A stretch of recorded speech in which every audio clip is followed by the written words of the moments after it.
আল্লাহ পাক রব্বুল আলামিন আমাদেরকে দুনিয়াতে কেন পাঠিয়েছেন। আল্লাহর কোরআন বলে খালাকতুল জিন্না ওয়াল ইনসা ইল্লা লিয়াবুদুন।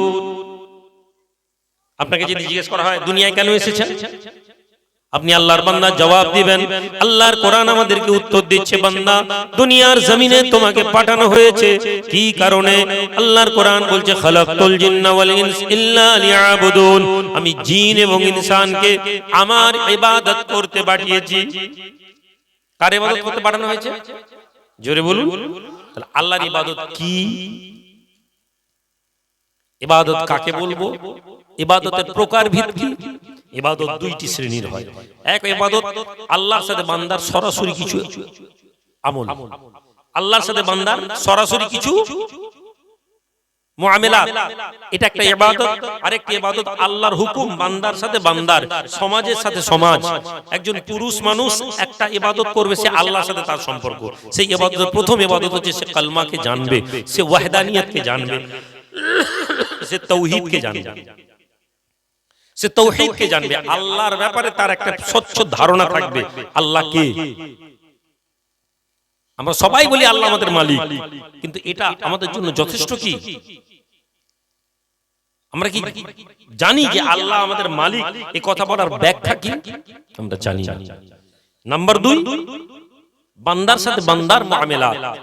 আল্লাহ পাক হুকুম দিয়েছেন পুত্রের সাথে তার পিতার সম্পর্ক কি, আল্লাহ পাক হুকুম দিয়েছেন পুত্রের সাথে তার মায়ের সম্পর্ক কি, আল্লাহ পাক হুকুম দিয়েছেন স্বামীর সাথে তার স্ত্রীর সম্পর্ক কি, আল্লাহ পাক হুকুম দিয়েছেন একজন স্ত্রী তার স্বামীর সাথে কি মুআমালাত করবে। এটাও ইবাদতের অংশ। প্রথম ইবাদত আমরা জানবো আল্লাহর সাথে বান্দার সম্পর্ক কি। আমরা অল্প সময়ে আল্লাহর সাথে বান্দার সম্পর্ক জানতে গেলে প্রথম কোরআনের এই আয়াতকে আমাদেরকে বুঝতে হবে, লা তুশরিক বিল্লাহ ইন্নাশ শিরকা লাযুলমুন আযীম।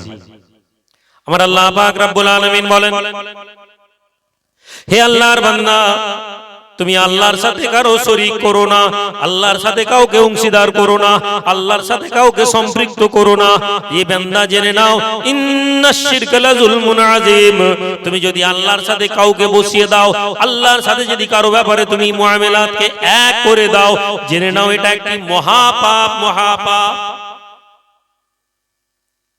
একজন যুবক লা ইলাহা ইল্লাল্লাহ বলে, সে বলতে থাকে আল্লাহ ছাড়া কোনো মাবুদ নেই। একথা যদি সে বলে দেয়, হে আল্লাহর বান্দা, নবী বলেন মান কালা লা ইলাহা ইল্লাল্লাহ ফাদাখালাল জান্নাহ। Whoever says there is no God but Allah, he will be enter into the Islam, enter into the Jannah. নবীজি বলেন তোমাদের মধ্যে থেকে যে লা ইলাহা ইল্লাল্লাহ বলবে, আল্লাহ তাকে জান্নাতে দিবেন। তাহলে আপনি লা ইলাহা ইল্লাল্লাহ বললেন, আপনি জান্নাতে যাবেন, কিন্তু আপনি কি জানেন লা ইলাহা ইল্লাল্লাহর মানেটা কি? মা মানা লা ইলাহা ইল্লাল্লাহ, লা ইলাহা ইল্লাল্লাহর অর্থ কি, ব্যাখ্যা কি, তাফসীল কি? একজন যুবক শুধু লা ইলাহা ইল্লাল্লাহ বলে দিলে জান্নাতে যাবে, তাহলে তো পার্টির নেতারাও তো লা ইলাহা ইল্লাল্লাহ বলে দেয়, পার্টির লিডাররাও তো লা ইলাহা ইল্লাল্লাহ বলে, তাহলে ওরাও জান্নাতে চলে যাবে। লা ইলাহা ইল্লাল্লাহ তো মুনাফিকরাও বলেছে, লা ইলাহা ইল্লাল্লাহ তো মুনাফিকরাও বলেছে, লা ইলাহা ইল্লাল্লাহ তো মুনাফিকরা বলেছে, তাহলে ওরাও জান্নাতে যাবে? আপনি জানেন ওরা যাবে না, তাহলে কি আছে লা ইলাহা ইল্লাল্লাহ? হে আল্লাহর বান্দা, জওয়ানেরা, যুবকেরা, হে গ্রামের যুবকেরা, জওয়ানেরা, আল্লাহর লা ইলাহা ইল্লাল্লাহ বলতে তোমরা জেনে নাও, পর্দার আড়ালে প্রতিটি মেয়ে জেনে নাও লা ইলাহা ইল্লাল্লাহ বলতে তার অর্থ কি। একজন যুবক যখন বলবে আমার আল্লাহ ছাড়া কোনো মাবুদ নেই, তখন সে জেনে নিক তার অন্তরে আল্লাহ ছাড়া কারো জায়গা থাকবে না। একজন বুজুর্গ বলছেন একটা অন্তরে দুইটা জিনিস থাকবে না, একটা অন্তরে দুইটা জিনিস থাকবে না। কি কি? একটা অন্তরে আল্লাহ থাকলে দুনিয়ার ভয় সেই অন্তরে থাকবে না, যে অন্তরে দুনিয়ার ভয় আছে সে অন্তরে আল্লাহ নেই। কত সহজ ভাষায় কত জটিল কথাকে তিনি বুঝিয়ে দিলেন, কত সহজ ভাষায় লা ইলাহা ইল্লাল্লাহর ব্যাখ্যা বুঝিয়ে দিলেন। হে যুবক, তোমার অন্তরে যদি লা ইলাহা ইল্লাল্লাহ থাকে, দুনিয়াতে তুমি কাউকে ভয় পাবে না। তুমি যদি দুনিয়াতে কাউকে ভয় পাও, তাহলে তোমার অন্তরে লা ইলাহা ইল্লাল্লাহ নেই। সাহাবাদের লা ইলাহা ইল্লাল্লাহ কেমন ছিল? সাহাবী আল্লাহর নবী জামানা দুনিয়া থেকে, রাসূলুল্লাহ দুনিয়া থেকে পর্দা নিয়েছেন, আবু বকর সিদ্দিক পর্দা নিয়েছেন, ওমর ইবনে আল খাত্তাব রাদিয়াল্লাহু তাআলা আনহু। ওমর ইবনে খাত্তাব রাদিয়াল্লাহু তাআলা আনহু আমিরুল মুমিনিন হযরত মুআজকে তিনি কি করলেন না গভর্নর করে পাঠালেন, যাও মিশরের গভর্নর হও। মিশর মুসলমানদের করায়ত্ত হয়েছে, মিশর মুসলমানদের ফাতহ হয়েছে, মুসলমানরা মিশরকে দখল করেছে। কালমার দাওয়াত দিতে দিতে মুসলমানেরা এগিয়ে যাচ্ছে। নবী একটা মিশন দিয়েছেন সাহাবাদেরকে, মিশন দিয়েছেন। আলীকে বলছেন, ইয়া আলী, হে আলী, কুমু ইলাল জান্নাহ, হে আলী তুমি লড়ো, জান্নাতের দিকে ধাবিত হও। ইয়া রাসূলুল্লাহ, কিসের ভিত্তিতে লড়বো? দুনিয়ার জমিনে লা ইলাহা ইল্লাল্লাহকে প্রতিষ্ঠিত করো, দুনিয়ার জমিনে লা ইলাহা ইল্লাল্লাহকে এগিয়ে নিয়ে যাও। তাহলে আমাদের একটা মিশন ছিল ইসলামের হুকুমকে প্রতিষ্ঠিত করা। আপনি ললিতগঞ্জ নাকি এটার নাম, ললিতগঞ্জের যুবক ইসলামের কি হুকুমকে প্রতিষ্ঠিত করেছেন আপনার গ্রামে বলুন দেখি। 30 বছর ধরে ওয়াজ শুনছেন, 40 বছর ধরে জলসা শুনছেন, 50 বছর ধরে পীর সাহেবকে আনছেন। এখানে আমার আব্বাও তো এসেছেন, অনেকবার শুনেছি। আপনি আমার কথা বুঝতে না পারলে আপনাকে মনে হবে আমি বিরোধিতা করছি। আপনি আমার ওয়াজ যদি বুঝতে না পারেন, আপনি মনে করবেন যে আমি বিরোধী, আর আপনি আমাকে কথা ভাবলে আমার কিছু চায় আসে না। কিয়ামতের দিনে আপনার এবং আমার এই বসাকে আল্লাহর কাছে তুলে ধরা হবে, আর সেদিন আমাকে প্রশ্ন করা হবে, তুমি কি আল্লাহর বাণীকে পৌঁছে দিয়েছিলে? সেদিন আপনি আমাকে আঙুল ধরবেন, আপনি আমার কলার ধরে নিলে অবাক হওয়ার নাই। কাফনের কলার ধরে আপনি বলবেন আল্লাহ আমাকে ধর্ম জানায়নি। আমরা তো সহজ লোক ছিলাম, সরল লোক ছিলাম, আমাদেরকে খালি বলেছে পয়সা লাগবে এত, আমরা চাঁদা তুলে তুলে পয়সা দিয়েছি, কিন্তু আমাকে ধর্মটাই হ্যাঁ আল্লাহ জানায়নি। দুনিয়ার আপনার ওই সামান্য পয়সা আমার কিয়ামতের দিনে কোনো কাজে আসবে না। আল্লাহর কোরআন বলছে লা ইয়ানফাউ মালু ওয়ালা বানুন, টাকা পয়সা কিছু কাজে আসবে না, অর্থ সম্পদ কাজে আসবে না, কিন্তু কি আসবে? আপনার প্রতিটি হিসাব আপনাকে এবং আমাকে দিতে হবে, আপনাকে জিজ্ঞেস করা হবে, আমাকে জিজ্ঞেস করা হবে। হে আল্লাহর বান্দা যুবক জওয়ান, আল্লাহর জমিনে আল্লাহর দ্বীনকে প্রতিষ্ঠিত একজন মানুষ দুইটি ভাবে করবে। এক হচ্ছে যে নিজের আমলের দ্বারা ইসলামের মধ্যে কাজ করবে। আল্লাহর কোরআন বলে ইয়া আইয়ুহাল্লাযীনা আমানু দুখুলু ফিস সিলমি কাফা, ও the you believers, enter into the Islam completely or perfectly. Don't follow the path of shaitan, wala tattabi khutuwati shaitan.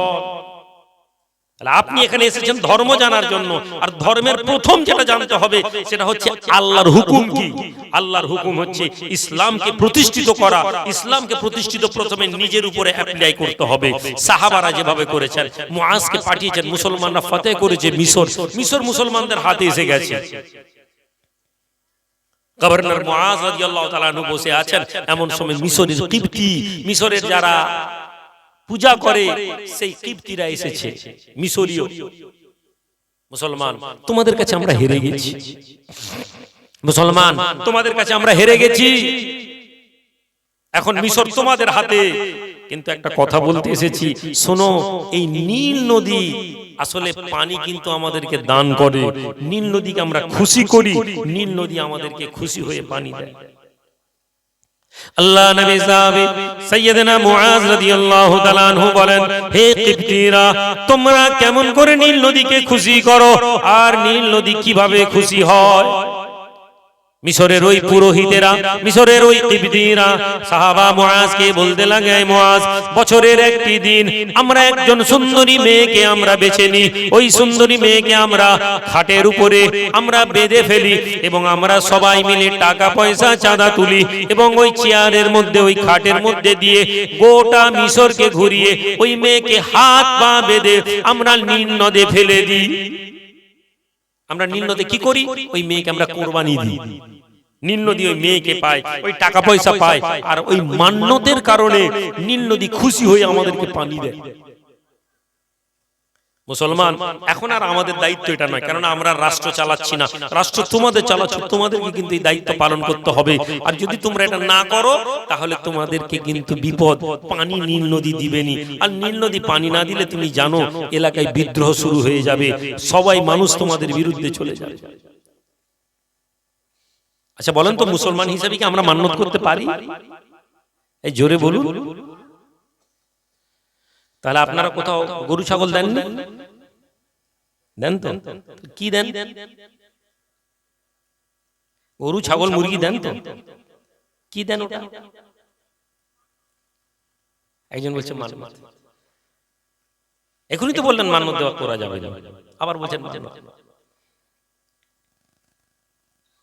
ভালো জিনিস আপনারা ওয়াজ বুঝছেন, এই যে বুঝছেন এটা বোঝাটা, আসলেও তো আপনারা মান্নত করেন, মানসিক করেন নাকি? বলে তো নাকি মানসিক করি একটা মুরগি দিয়ে যাবো, একটা গরু দিব, একটা জলসা দিব, একটা ছাগল দিব, একটা মানসিক আছে বাবু, বলি না বলিনি ভাই?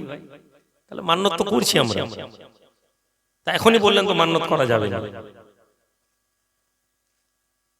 আরে কি বাবু বুঝছেন না? বুঝছেন? তাহলে ওটা কি করেন? মান্নত করা যাবে না এই কথা নয়, মান্নত আল্লাহর নাম ছাড়া অন্য কোন নামে মান্নত করা যাবে না। তাহলে আমরা যদি মান্নত করি, কার নামে মান্নত করি? আল্লাহর নামে করি। কোন মাজারের নামে, কোন পীরের নামে, কোন ওলির নামে, কোন দরবারের নামে কোন ছাগল দেওয়া যাবে না, গরু দেওয়া যাবে না, মুরগি দেওয়া যাবে না। মান্নতটা কি হবে? আল্লাহ সুস্থ যদি হই, অমুক মাজারে মেহমানজন আসে, অমুক মাজারে মেহমানদারির জন্য একটা ছাগল দিব। মান্নতের নিয়তটা ঠিক হয়ে যাবে। আর না হলে আপনি অজান্তে কতবারই করেছেন, আল্লাহ আমার একটা ছেলে হলে অমুক জায়গায় একটা মান্নত করেছি, একটা মুরগি দিব। তাহলে আপনার মান্নতটা ভুল হচ্ছে না? হয় তাহলে আপনি এই ভুলটা আমরা করি না, করিনি? তাহলে আজ থেকে আমরা তওবা করি। আমরা কি নিয়ত করব? আল্লাহ মান্নতটা তোমার জন্য, আল্লাহ আমাকে একটা ছেলে দিলে, অমুক দরবারে মেহমান আসে, অমুক দরবারে মানুষ আসে, ওইখানে আল্লাহ পাক মেহমানদারির জন্য একটা গরু দিলাম, একটা ছাগল দিলাম, কিন্তু মান্নত আল্লাহর নামে করব। এটা মনে থাকবে। শুধু এখানে মনে রাখবে, মান্নত আপনারা করেন না মেয়েরা করে? বেশি মান্নত কারা করে? হ্যাঁ, তাহলে আমার পর্দার আল্লাহ আমি দেখছিলাম, আমার বোনেরা সব বসেছিল। তাহলে আমি যতটা আমার কথা শুনছে, এই জলসা আপনার শোনার থেকে বেশি আপনার ঘরের মেয়ে, আপনার বিবি, আপনার স্ত্রী, আপনার মায়ের শোনার দরকার ছিল। আপনারা বসার জন্য এত সুন্দর প্যান্ডেল করেছেন, মেয়েদের বসার জন্য ব্যবস্থা করেছেন। তাহলে যে জাতির মায়েরা ধর্ম জানবে না, সে জাতি কখনো ভালো ছেলে জন্ম দিতে পারে না। একটি জাতির ছেলেকে ভালো তৈরি যদি করতে হয়, সবার আগে আপনার ঘরের মেয়েদেরকে ধর্ম জানতে হবে। আপনি বলেন তো, আপনার ঘরের মেয়ে মশলা শিখবে কি করে? নিজে কখনো ভেবে দেখেছেন? অন্যান্য জামাতেরা তাদের মেয়েদেরকে নিয়ে মশলা শিখার ব্যবস্থা করছে, তাদের মেয়েদের পর্দা করে, তাদের মেয়েদেরকে কোরআনের তাফসীর শোনাচ্ছে, তাদের মেয়েদেরকে কেউ কেউ নিয়ে যাচ্ছে। আপনি বলবেন এগুলো চলবে, জায়েজ না জায়েজ, ঠিক আছে, কিন্তু আপনি আমার কাছে এসেছেন, আমি যদি ঘুরিয়ে আপনাকে প্রশ্ন করি, আপনার ঘরের মেয়ে,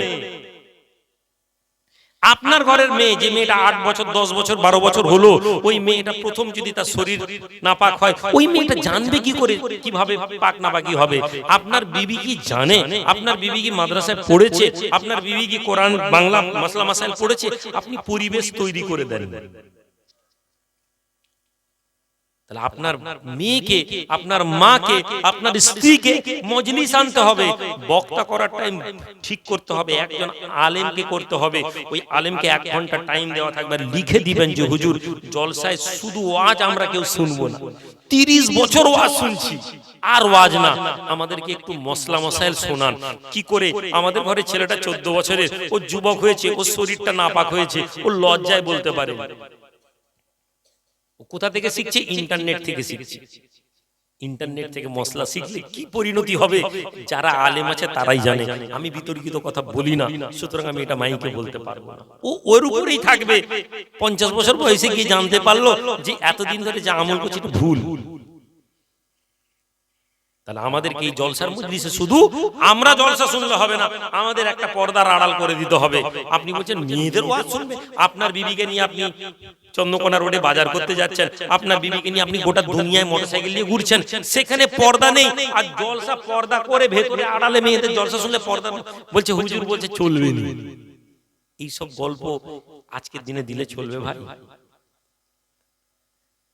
গোটা দুনিয়া বিবিকে নিয়ে ঘুরে বেড়াচ্ছেন, আর পর্দা করে পর্দার ভিতরে মেয়েদের বসার জন্য বলছে ওই সব করে মেয়েদেরকে জলসা আনার জায়গা দেওয়া যাবে। তাহলে আমরা যে জায়গায় ছিলাম ফিরে আসি, মেয়েদেরকে আমাদেরকে শেখাতে হবে। মা মান্নত যদি করিস, বিবিকে বলবেন যে উমুকের মা, ছেলের নাম ধরে। বিবিকে ডাকেন তো নাকি? কি বলে ডাকেন? সিদ্দিক ভাই আছেন নাকি? কি বলে ডাকেন বিবিকে? ভাবিকে কি বলে ডাকেন? ও লজ্জায় দেখে মাথা মুখ করে। নাম ধরে ডাকেন। কেন নাম ধরে ডাকবেন? একটু ভালোবেসে, নাম ধরে ডাকলে বাধা নেই, তাহলে একটু ভালোবেসে ছেলের নাম দিয়ে ওগো উমুকের মা বলে ডাকলে ভালো লাগে না? হ্যাঁ, নাম ধরে ডাকছেন ঠিক আছে, বিবিকে ভালোবেসে সম্মান করবেন। আমার আলোচনার বিষয়বস্তু ওটা না, ওটা শুনলে মজা লাগতো আপনাদের, কিন্তু এখন ওই বিষয়টা নিয়ে আলোচনা করছি। তাহলে বাড়িতে গিয়ে পরিবারকে কি শেখাবেন? যে কি করবে না, খবরদার মান্নত আল্লাহর নামে করবে। আল্লাহকে বলে আল্লাহ তোমার নামে একটা গরু দিব, একটা ছাগল দিব, মুরগি দিব, যাই নিয়ত করেন অমুক দরবারে মেহমানদারির উদ্দেশ্যে, এর বাইরে আর কোনো কথা বলবেন না। ফিরে আসি মিশরে, মুসলমান সাহাবাদের দিকে। আমাদের আমল কিন্তু আকীদা নিয়ে কথা হচ্ছে, আল্লাহর সাথে বান্দার সম্পর্ক কি হবে ওটার উপরে কথা হচ্ছে। লা ইলাহা ইল্লাল্লাহর অর্থ কি সেটা আমি আপনাদেরকে বুঝাচ্ছি। সাইয়েদনা মুআজ রাদিয়াল্লাহু তাআলা আনহু বসে আছেন, সাহাবাদেরকে বলছেন আগো মিশরের লোকেরা তো আমাদেরকে এই কথা বলে গেছে। সাহাবারা বলছেন হুজুর একদম না, আমরা কি মান্নত করতে পারি নাকি?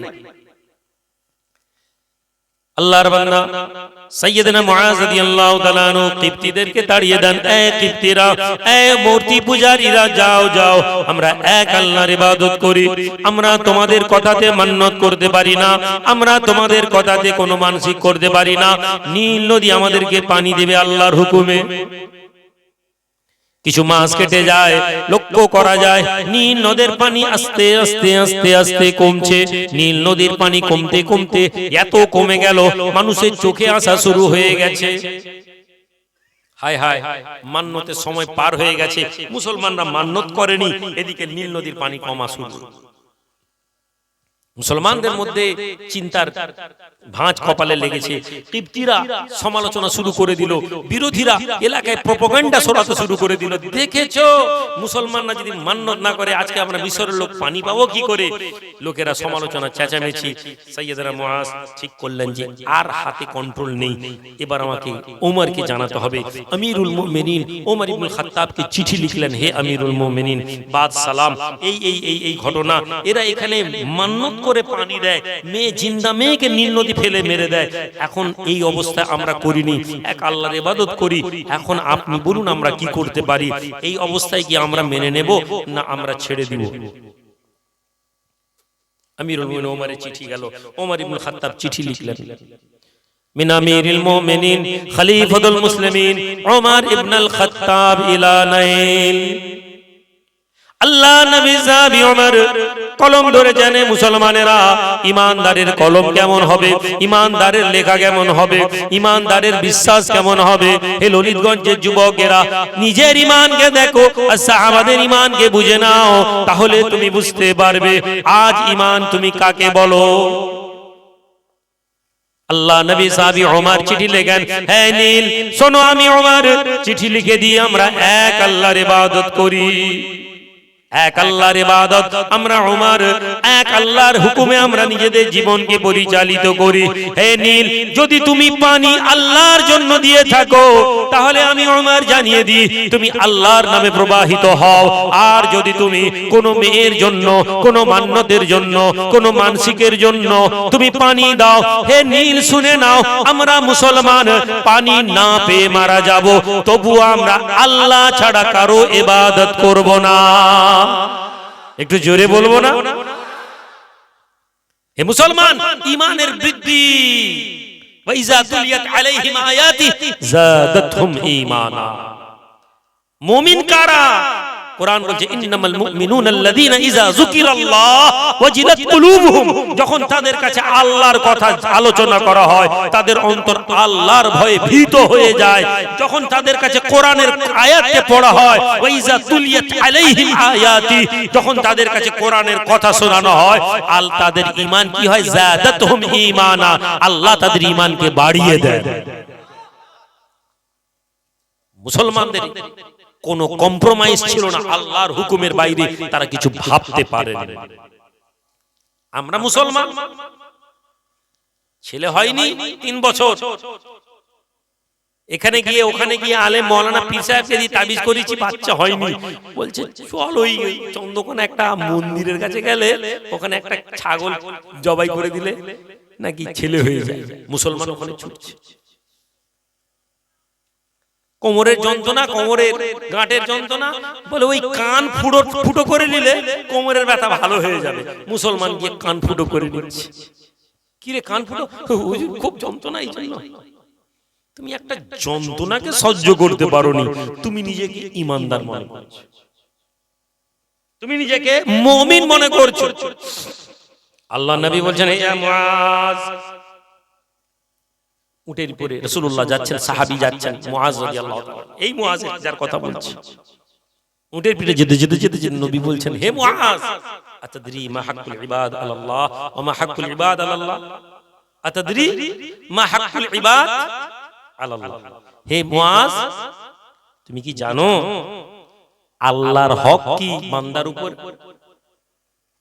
বান্দার হক কি আল্লাহর উপরে, এবং আল্লাহর হক কি বান্দার উপরে? আল্লাহ নবী সাহাবী মুআজ বলছেন, ইয়া রাসূলুল্লাহ, আমি জানি না, আল্লাহ এবং তার রাসূল বেহতর জানেন। নবী বলছেন, হে মুআজ শোনো, বান্দার হক হচ্ছে আল্লাহর প্রতি, সে আল্লাহ ছাড়া কাউকে মানবে না, সে আল্লাহ ছাড়া কারোর সাথে শিরক করবে না, অর্থাৎ আল্লাহকেই সে সবকিছু মনে করবে।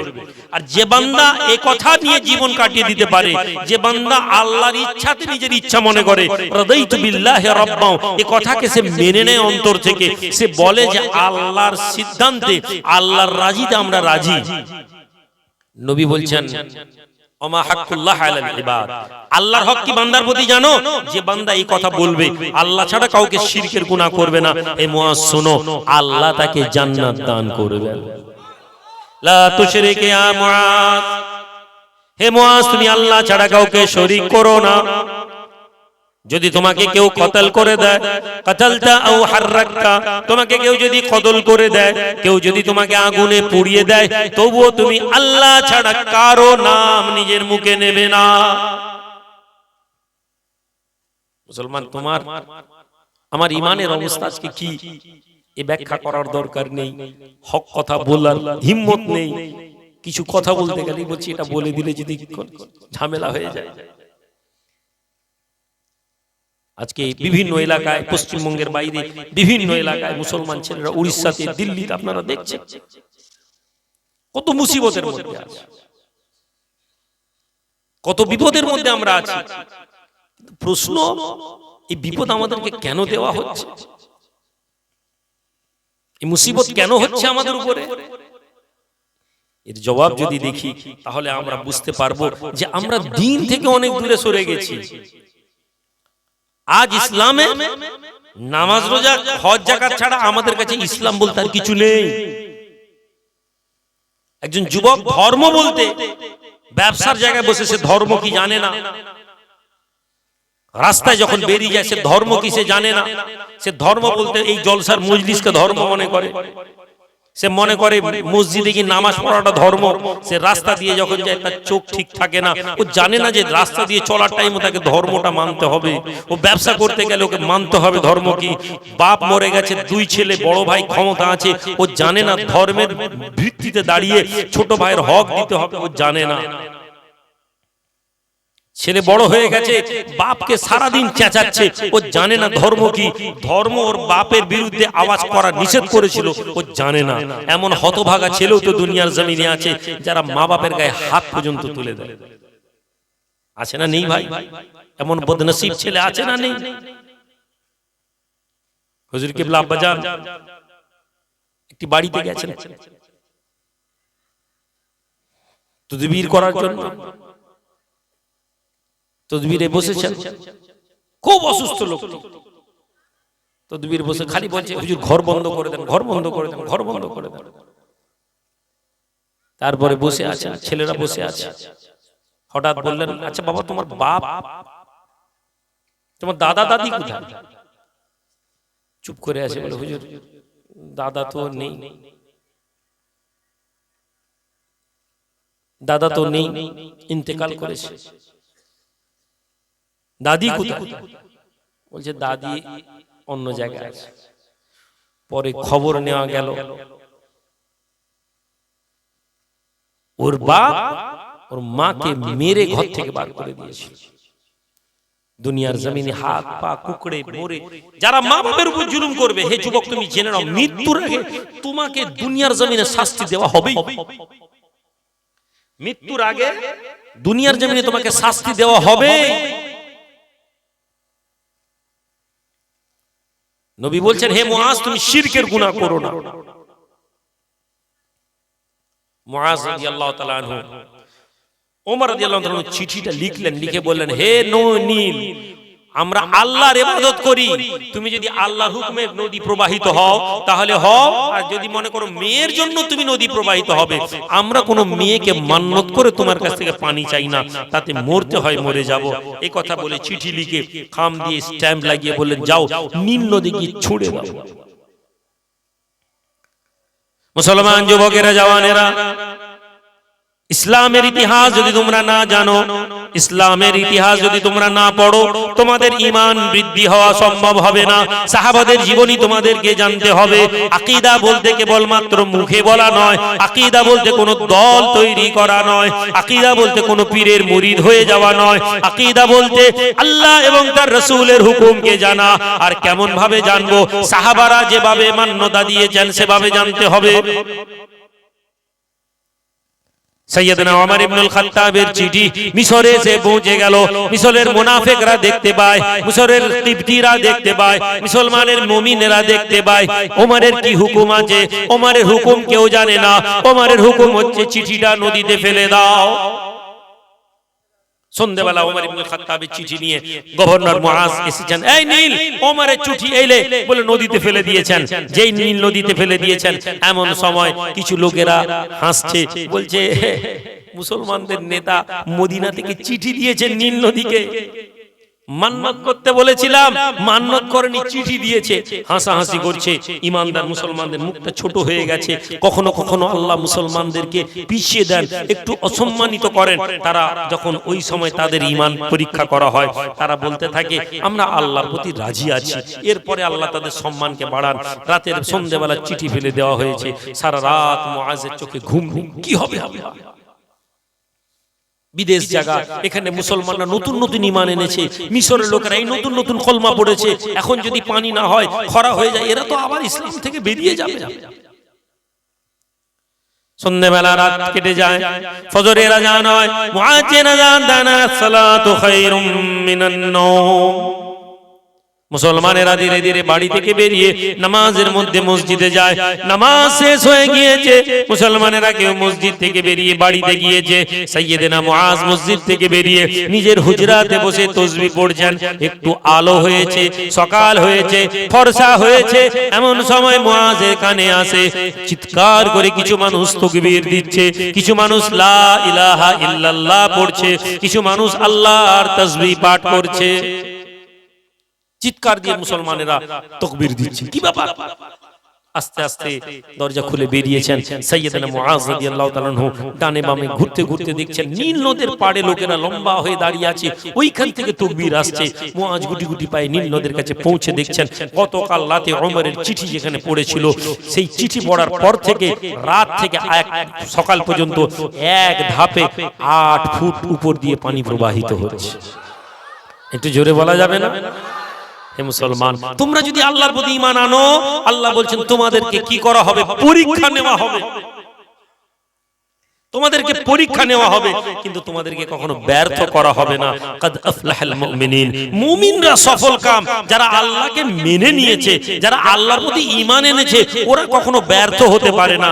দুনিয়াতে ওখানে কখনো কখনো ওরা পরাজিত হবে, দুনিয়ার চোখে ওদেরকে কখনো কখনো পিছনে ফেলা হবে, কিন্তু না, ওদেরকে অপমানিত করা হবে না, ওদেরকে অসম্মানিত করা হবে না। সাইয়েদনা মুআজ রাদিয়াল্লাহু তাআলা আনহু ঈমানের দৃষ্টান্ত, কলমা পড়া যারা ঈমান আনেনি, ওই ঘটনাতে তারাও ঈমান এনেছে। আমার ভাইয়েরা, আল্লাহর প্রতি বান্দার সম্পর্ক এটা হবে যে সে আল্লাহর প্রতি বিশ্বাসপূর্ণতার সাথে রাখবে। আর নাম্বার 2, বান্দার সাথে আল্লাহর সম্পর্ক এটা হবে, বান্দা যখন আল্লাহর প্রতি তাওয়াক্কুল করবে, তখন ওই বান্দাকে আল্লাহ কখনো অসম্মানিত করবে না। দামেস্কের একজন যুবক ছেলে কি করেছে না, এলাকায় বড় আলেম, পড়াশোনা করেছে, কিন্তু ওর কোনো চাকরি নেই, কোনো চাকরি নেই। ও কি করছে, এদিকে সেদিকে ঘুরছে, পাইনি। একজন বলল যে ভাই দামাস থেকে একটু বাইরে চলে যাও, তুমি কিছু চাকরি করবে। হে যুবক, এবার তোমাকে বলছি, আল্লাহর প্রতি যখন তুমি তাওয়াক্কুল করে আমালি জিন্দেগি আনবে, কি পাবে? আজ তুমি সামান্য 20টা টাকা, 50 টাকা, 100টা টাকার জন্য তুমি মিথ্যা বলো। তুমি আলু ব্যবসা করো, আলু চাষ করো, তুমি আলু 200 টাকা আলু বিক্রি করতে গিয়ে 10 টাকা বাড়তি নেওয়ার জন্য তুমি 4টা মিথ্যা বলো। তুমি মনে করো 10 টাকা লাভ করে নিলাম। শুনো মুসলমান, তোমার জন্য আল্লাহ পাক একটি নির্ধারণ করে দিয়েছেন, তোমার অন্তরে জবানে মিথ্যা থাকবে। ওই যুবক, ওই জওয়ান ঘুরছে, পয়সা নেই, খেতে পাইনি, 3 দিন ধরে একটা নতুন শহরে, খাওয়ার কোনো জায়গা নেই। এমন সময় সে কি করলো না, রাতের বেলা ভোরবেলা নামাজ পড়তে মসজিদে যাচ্ছে, এমন সময় দেখে একটা বেগুনি রঙের থলেতে কিছু একটা পড়ে আছে, তুলে খুলে দেখে একটা দুর্দান্ত দামি গলার নেকলেস, অনেক দাম। 3 দিন খাওয়ার নেই, দেখেই মনের মধ্যে মনে মনে হচ্ছে যে আমি 3 দিন খাইনি, আল্লাহ মনে হয় আমাকে দিয়েছে। এই যুবক, কখনো কখনো তুমি মুসিবতে থাকলে তোমাকে কিছু সাহায্য করা হয়, তোমাকে কিছু রাস্তা দেওয়া হয়। ওই যুবক, ওই জওয়ান ওই থলেটা নিয়ে তাড়াতাড়ি বাড়িতে গেছে, রেখেছে, না জানি এইটা বিক্রি করে কিছু পয়সা পেলে আমার কিছুদিন চলবে। এমন সময় ফজরের নামাজের সময়, নামাজ শেষ হওয়ার পর একজন বৃদ্ধ মানুষ দাঁড়িয়েছে, দাঁড়িয়ে চিৎকার দিয়ে বলছে, হে আল্লাহর বান্দা, আমি একজন মুসাফির, আমার একটা মূল্যবান গলার হার হারিয়ে গেছে, যেটা বেগুনি রঙের থলের মধ্যে রাখা আছে, পুরো বর্ণনা দিচ্ছে। তোমাদের মধ্যে কেউ যদি পাও আমাকে দাও, আমি তোমাকে 100 দিরহাম তোমাকে আমি নজরানা দিব। কত দিরহাম? 100 দিরহাম। তার মানে ওটার দাম কত, এবার বুঝে নেন। আল্লাহর বান্দা যুবক ছেলে, জওয়ান ছেলে, মনের মধ্যে এসে যায়, হায় রে আল্লাহ, এটা মনে করেছিলাম আমার হয়ে যাবে, কিন্তু এই মূল্যবান এই হারটা যদি আমি ফেরত দিয়ে দিই তাহলে আমি কি পাবো? এমন সময় মনের মধ্যে ওয়াসওয়াসা দেয়। হে যুবক, শয়তান তোমার মনে ওয়াসওয়াসা দিবে, গুনাহ থেকে তোমাকে আল্লাহর রাস্তার দিকে যাওয়ার জন্য বাধা দিবে।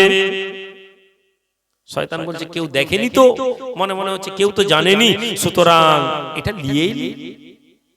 লিয়েই এই রকম কথা ভাবতে ভাবতে ভাবতে ভাবতে ওই যুবকের মনের মধ্যে এক সময় হলো যে না, ওয়ালিমান খাফা মাকামা রাব্বিহি জান্নাতান, আল্লাহ বলেছেন যাদের অন্তর আল্লাহর ভয়ে ভীত, আল্লাহ তাদেরকে জান্নাত দিবেন। জোরে বলবো না? তাহলে আল্লাহর ভয় আমাদের অন্তরে আনা আমাদের জন্য বাধ্যতামূলক। আল্লাহর কোরআন বলছে, ইয়া আইয়ুহাল্লাযিনা আমানুত্তাকুল্লাহ, হে ঈমানদার তোমরা আল্লাহকে ভয় করো, হাক্কা তুকাতি, যেভাবে আল্লাহকে ভয় করা দরকার। ওয়াজ শুনতে এসেছেন, অন্তরে আল্লাহর ভয় নিয়ে এসেছেন। ওয়াজ শুনতে এসেছি, অন্তরের মধ্যে আল্লাহকে পাওয়ার আকাঙ্ক্ষা নিয়ে এসেছি তো, নাকি শুধু ওই জলসা শুনলাম আর সুবহানাল্লাহ বললাম, ঘর চলে গেলাম? হে যুবক, না, বুঝি আমি কিছু খাবো না, বেশিক্ষণ রাত করবো না, শীতকালের রাত, নিয়ে যান। আল্লাহর বান্দা ওই যুবক ধীরে ধীরে ওই ব্যক্তির কাছে যায়, আর ওই মানুষের কাছে গিয়ে বলতে লাগে, আপনার যে সোনার হারটা বলেছিলেন, যে অলংকার, এই অলংকারটাকে এইটা নাকি দেখুন। বৃদ্ধ খুলে দেখে একেবারে যেমনকার হার তেমনি রাখা আছে। বড় খুশি হয়ে যায়, বলতে লাগে, বাবা এই মূল্যবান জিনিসটি আমি বড় কষ্টের জিনিস, বাবা তোমাকে আমি 100 দিরহাম দিব, এটা আমার খুব দামি জিনিস, আমার খুব মূল্যবান, আল্লাহ তোমার ভালো করুক। গুনে গুনে 100 দিরহাম দিচ্ছে। আচ্ছা ভাই বলুন তো, ওই 100 দিরহাম নেওয়া যাবে না যাবে না? শর্ত দিয়েছিল না, অবশ্যই নিতে পারবে। আপনি আমি হলে ঠিক আছে ভাই, আমার দেন, আমার বিপদ, 3 দিন খাইনি। ওই আল্লাহর বান্দা যুবক বলতে লাগে, হে আল্লাহর বান্দা, না না, আমি আপনার কাছে কোনো পয়সা নেব না, কেননা আমি আল্লাহ আমাকে রাস্তায় পেয়েছিলাম, আমার কোনো পরিশ্রম করতে হয় না। যদি কোনো প্রতিদান আমাকে নিতে হয় তাহলে এই প্রতিদান আমি আল্লাহর দরবার থেকে নেব। হে ললিতগঞ্জের যুবক, হে জওয়ানেরা, নিজের জীবনে কবে তুমি এ কথা বলেছো আমি এ কাজ করছি, আল্লাহ আমি এর জন্য আপনার কাছে প্রতিদান চাই? কবে বলেছো এ কথা যে আল্লাহর কাছ থেকে এর প্রতিদান চাই? কবে বলেছো একবার বলো দেখি, কবে বলেছো? হে যুবক, মনে করো যে আল্লাহ এর ইজ্জত আপনি যা দিয়েছেন এর প্রতিদান আপনার কাছ থেকে নিব না। আমরা বলতে পারিনি, আমরা কোনো কাজ করলে বলি আমার কি লাভ, কি পাবো? আমরা মুসলমান, আমরা মুসলমান, नाम तो रख दिया तुमने अब्दुर रहीम और कलाम, नाम तो रख दिया तुमने अब्दुर रहीम और कलाम, लेकिन काम तो वो कर गए जो मुनाफिक भी नहीं करता था। কবি বলছেন যে নাম তো বড় বড় রেখেছো, কিন্তু কাজ এমন করো যে আল্লাহ নবী জামানে মুনাফিকরাও এত খারাপ কাজ করেনি। আজ মুসলমান প্রত্যেকটা কাজের পিছনে আমরা বলি আমাদের কি লাভ, আল্লাহর জন্য কোনো কাজ করিনি, আল্লাহর জন্য কোনো আমল করিনি। অথচ কবি বলছেন হাল্লাকা সিররুন ইনদাল্লাহ বাইনাকা আনতা ওয়া বাইনাল্লাহ। হে আল্লাহর বান্দা, আল্লাহর বান্দা তুমি কি জানো? কবি জিজ্ঞেস করছেন হাল্লাকা সিররুন ইনদাল্লাহ, আল্লাহর দরবারে কি তোমার কোনো লুকানো কাজ আছে? বাইনাকা আনতা ওয়া বাইনাল্লাহ, আল্লাহ এবং তোমার মাঝে এমন কোন আমল কি তুমি করে রেখেছো? তুমি কি এমন কোন আমল করেছো যে আমলের কাজ তুমি মনে করো আল্লাহ আমাকে প্রতিদান দিবেন? হাল্লাকা সাদাকাতুন তুখফা লা ইয়ালামুহা ইল্লাল্লাহ, এমন কি কোন আমল আছে তোমার কাছে, এমন কি কোন কাজ আছে তোমার কাছে যে আল্লাহ ছাড়া আর কেউ জানে না? লুকায়িত কোন কাজ তুমি করেছো। এই যুবক বলতে লাগে হে আল্লাহর বান্দা, আমি তো রাস্তায় পেয়েছিলাম আপনাকে দিয়েছি, এর বদলে 100 দিরহাম আমি আপনার নিতে পারি না, শুধুমাত্র যদি এর প্রতিদান কিছু দেন আমি আল্লাহর কাছে আশা করি। বলে যুবকটি চলে গেল। এমন সময় রাতের বেলা 3 দিন খাবার নিয়ে এক বন্ধুর বাড়িতে গিয়ে বলছে ভাই কিছু খাবার দিবে, আমি বড় মুসিবতে আছি, 3 দিন খাইনি। বন্ধু বলে হ্যাঁ খাও। তারপর বললো দেখো তুমি বাগদাদে থেকো না, এখানে অনেক আলেম ওলামা আছে, তোমার পড়াশোনা করেছো, তুমি উমুক শহরে বেরিয়ে যাও, কিছু পয়সা দিচ্ছি, জাহাজে করে চলে যাও, তুমি ওখানে গিয়ে মসজিদ টসজিদ দেখো এবং সেখানে তুমি চাকরি টাকরি করো। নৌকায় উঠে গেছে, নৌকা দিয়ে যেতে যেতে মাঝ সমুদ্রে ঝড় উঠেছে, মাঝ সমুদ্রে ঝড়, এমন ঝড় এমন ঝড় এমন ঝড় যে নৌকা এই ভাঙে সেই ভাঙে, এমন অবস্থা হয়ে গেছে যে কোনো বাহানা নেই, নৌকা ভেঙে চুরমার হয়ে গেছে, যুবক ছেলে বেহুশ হয়ে গেছে। যখন হোঁশ ফিরেছে দেখছে কিছু জেলে তাকে নিয়ে এসে একটা এলাকায় রেখেছে, উঠে দেখে কোনো এলাকায় কাউকে চেনে না, অসুস্থ, কিছুদিন তাকে সুস্থতা করলো, মসজিদে তাকে রাখলো এবং মসজিদে সুস্থ হয়ে সে দেখলো যে এখানে ভালো কেউ নামাজ পড়ানো, সে নামাজ পড়াতো।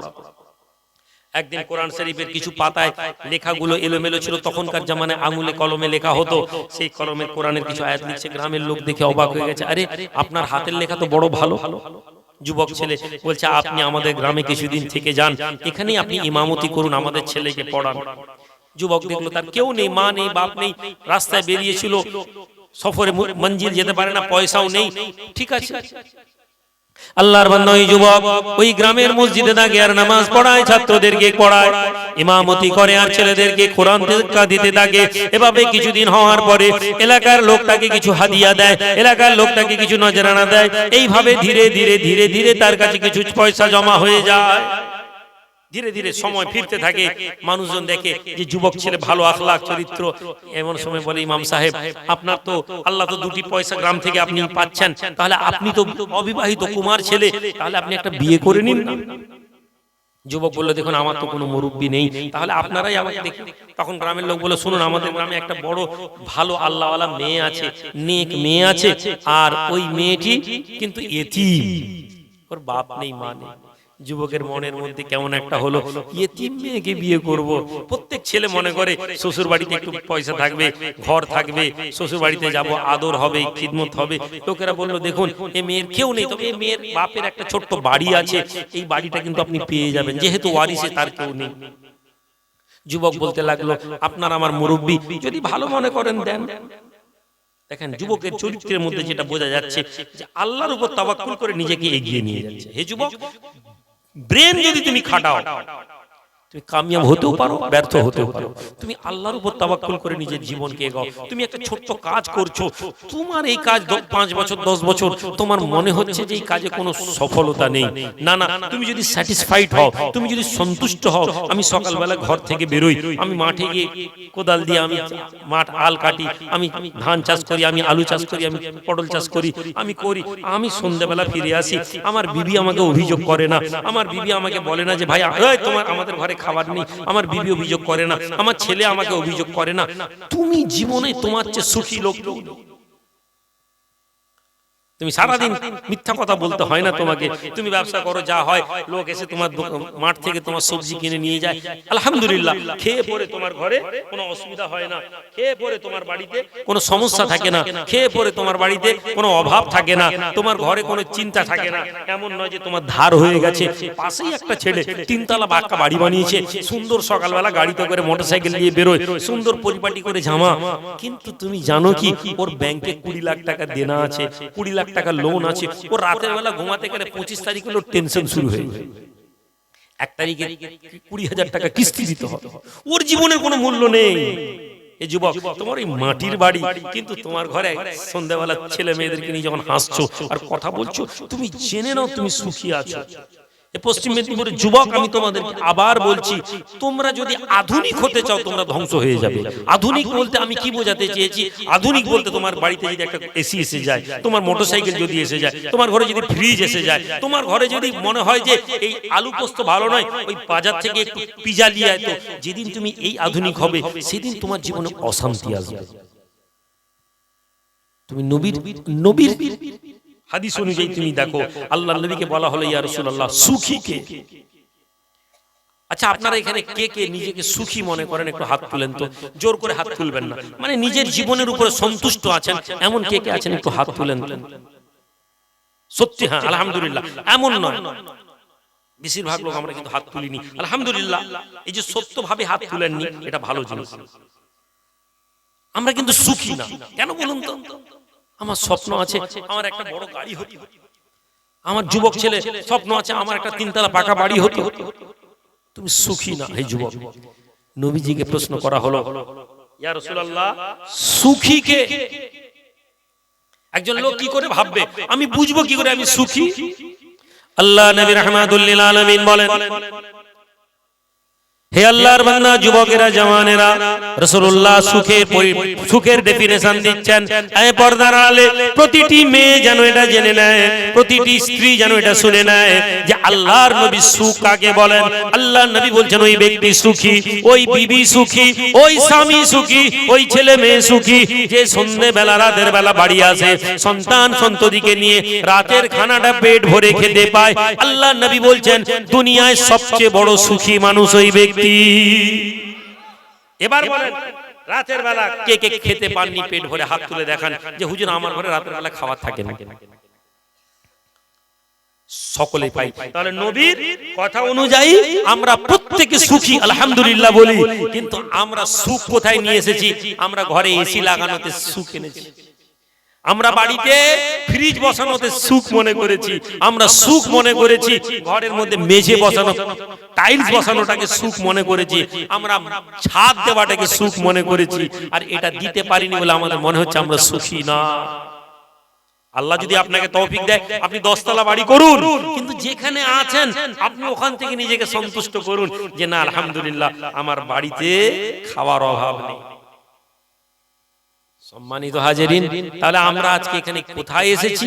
আমরা এমন মজলিসে এসে বসেছি যেখানে আমাদের জীবনকে পরিবর্তন করার আকাঙ্ক্ষা নিয়ে আমাদেরকে বসতে হবে, জীবনের আদর্শ বুঝতে হবে। যদি জীবনের আদর্শ না বুঝি আমরা সুখী হব না। তকদির ব্রেন খাটিয়ে পরিশ্রম করে আমরা কেউ বড় লোক হতে পারবো না, এই বিশ্বাসটা আনতে হবে। আল্লাহ আমাকে যে জায়গায় দিয়েছেন ওখান থেকে আমি কাজ করব আল্লাহর প্রতি সন্তুষ্ট হয়ে। তিনি মনে করলে আমাকে কালকে গাড়ি দেবেন, তিনি মনে করলে আমাকে কালকে পাকা বাড়ি দিবেন, তিনি মনে করলে আমার ব্যাংকে টাকা হবে। তিনি যদি আমাকে না দেন, আমি মিথ্যার আশ্রয় নিয়ে আমি টাকা নেব না, আমি বেশি ইউরিয়া মেরে ফসল বেশি ফলাবো না, আমি বেশি কি বলে দাম বাড়ানোর জন্য আমি মালকে লুকিয়ে রাখবো না যে একটু পরে যখন দাম বাড়বে তখন বিক্রি না, আমি করব না।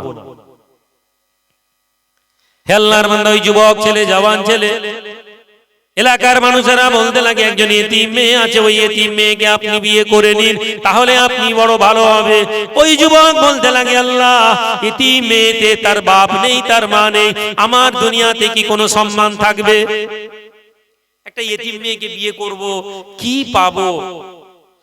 কচি চা দেওয়াটা কি জরুরি? আচ্ছা দাও দাও দাও, ঠান্ডার টাইম দাও। হুজুর আপনি খাবেন না বলে আমাদেরকে কষ্ট দিচ্ছে, দাও দাও দাও।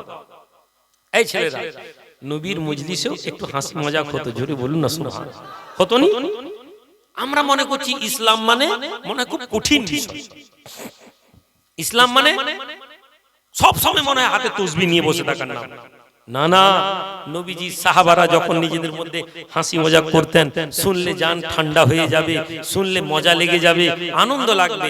নবীজি বসে আছেন, সাহাবারা বসে আছেন, আল্লাহ নবী খাচ্ছেন কি খেজুর, খেজুর খাচ্ছেন, সাহাবারাও খেজুর খাচ্ছেন। খেতে খেতে খেতে খেতে একজন সাহাবী এসেছেন, চোখে জয় বাংলা হয়েছে। জয় বাংলা বলে না, চোখ উঠে যায় বাংলা আমরা বলি। কি গো শরবত খেলে না চা খেলে? এই কমিটির ছেলে, এই ছেলে, চা ঠান্ডা না গরম?